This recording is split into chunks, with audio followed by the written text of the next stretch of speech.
Great to have you along for the ride. Thanks a lot for stopping by. Glad to have this man back. He's an author. He's also the boss over the CO2 Coalition.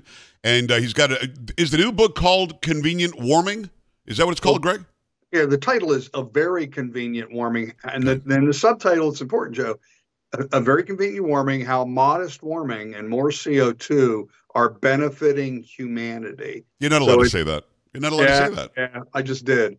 It is Gregory Wrightstone. He's been on the program many times. Go and get his books. Go and download his apps.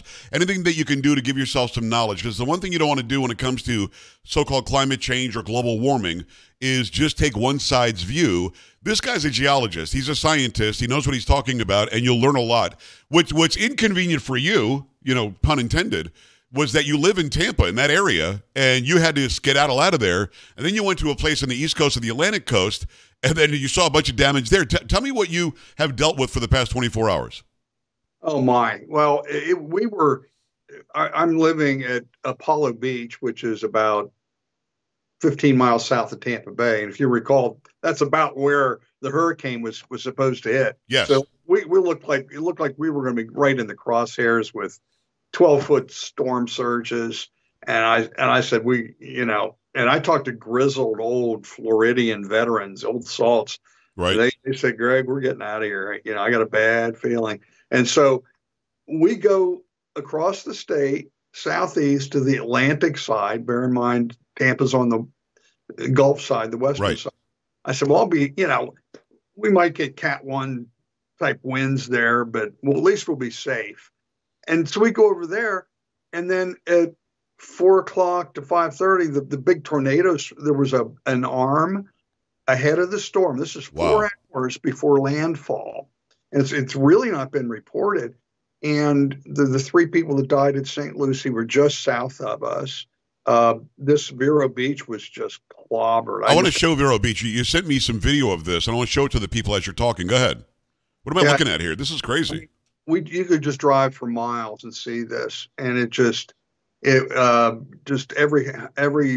the buildings were spared from what I could see. I didn't see any homes that were destroyed. It was all the huge old live oak trees, and big palm trees were just toppled. These are beautiful, huge palms. There's coconuts everywhere because the storm knocked all the coconuts out of the palms that were still standing. And I've got a longer one that I'll show. Go ahead. Yeah, and so what happened was, I'm doing an interview with another fella just as this is hitting, and man, the lights are going out. There's thunder and lightning going. He says, "Oh, this is the best interview ever." He was loving it, and my wife's going, and she says, "Oh boy, we gotta, what can I do?" So we're stuck here. But it was, again, this was 4 hours ahead of landfall on the other side of the state. Right. It was intense. And they logged around 80 mile per hour gusts here. And then, of course, we had this swarm of tornadoes that came through. It was right along.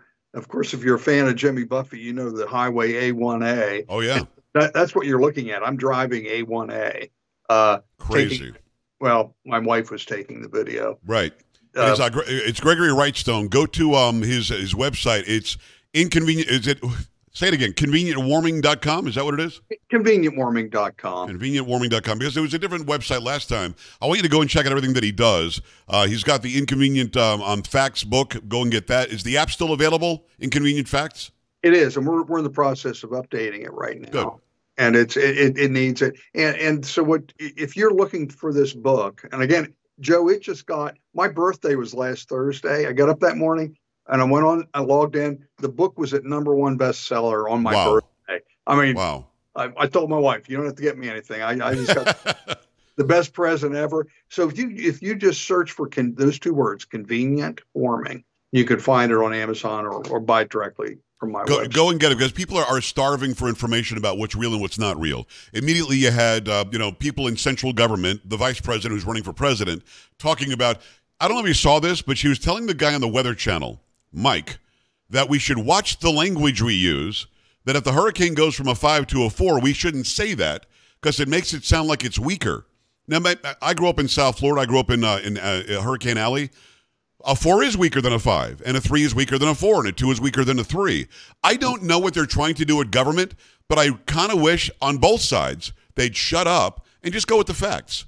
So the idea, what did you? I don't know if you saw that because you guys are in the middle of the storm. I did not. But she literally told the guy live on the Weather Channel we should mind our language when talking about hurricanes because it sounds like when we degrade the number, it degrades the strength.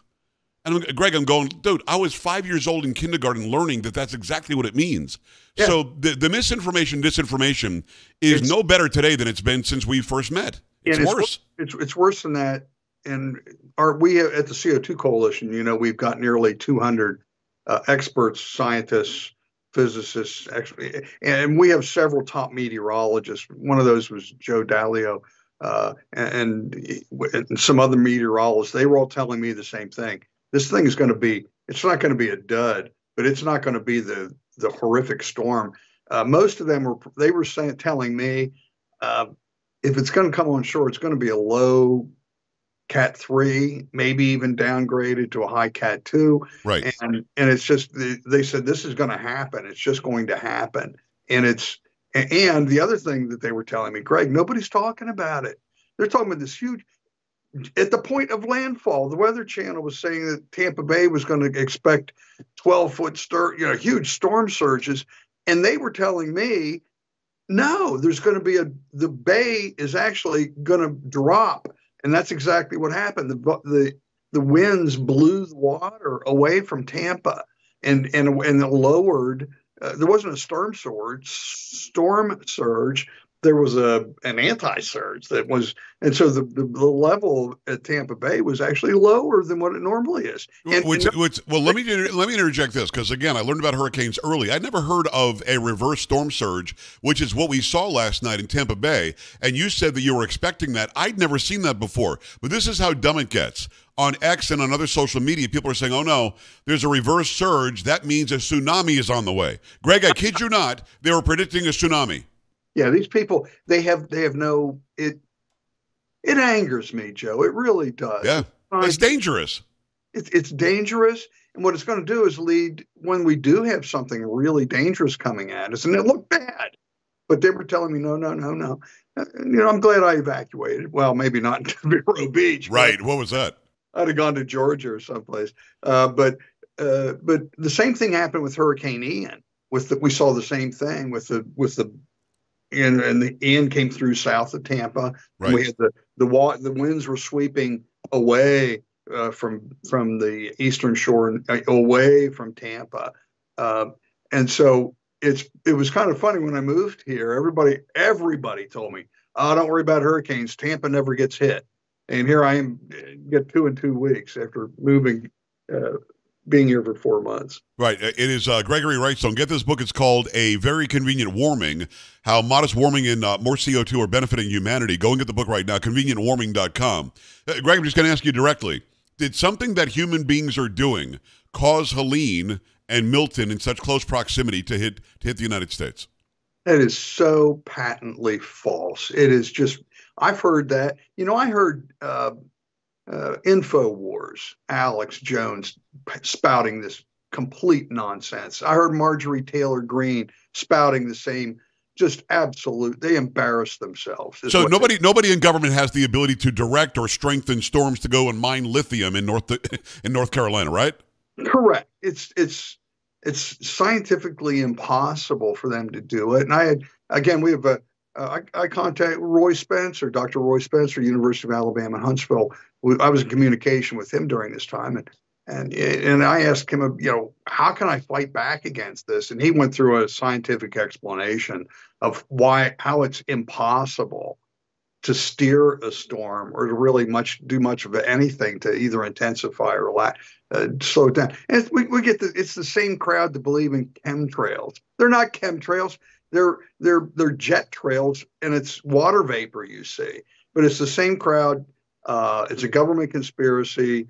HAARP in Alaska caused the Hawaii fires, and they steered the fire right through Lahaina. No, this is these group of conspiracy theories. I mean, I'm a really big, I'm I'm not in favor of all with government and what they Right. do a lot of bad things, but Right. this is one of them. Well, I'm a conservative guy, and I'm not buying into these conspiracies either. I'm always open-minded to see what they're saying, but then when they say it, well, let me talk to an expert, and I can always get the truth from you. When it comes to these hurricanes, and again, my history growing up in South Florida, I was playing football in 1978 in the middle of Hurricane David. I've covered many hurricanes as a news anchor and a reporter.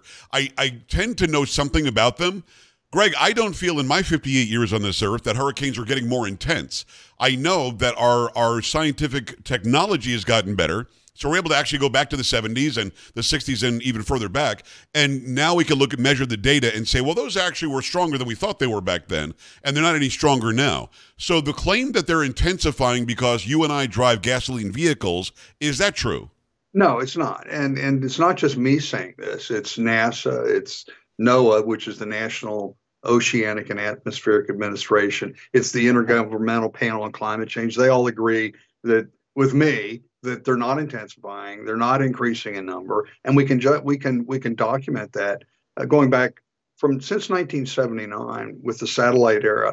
We know every single hurricane, and we can watch it, and we can see it, and so we can count that, and we can look at that going back to 79. And we see you could probably argue that there's been a slight decline, but let's just say there's no increase, no trend either way.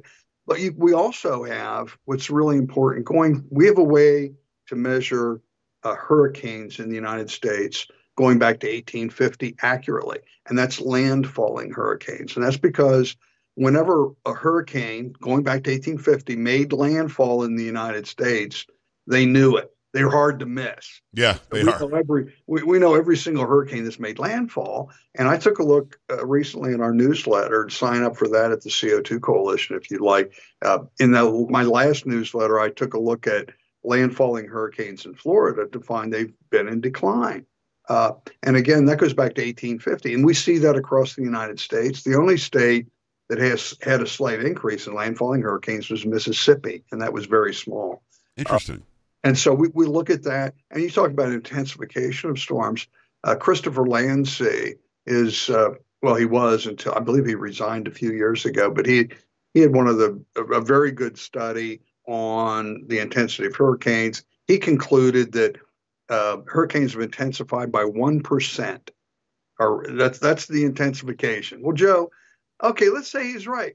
Are you going to know the difference between 130 and 131 miles per hour? No. If you're standing at Key Largo? No. But Greg, you have to understand, central government wants to spend $31 trillion to solve that 1% issue, if that's even true.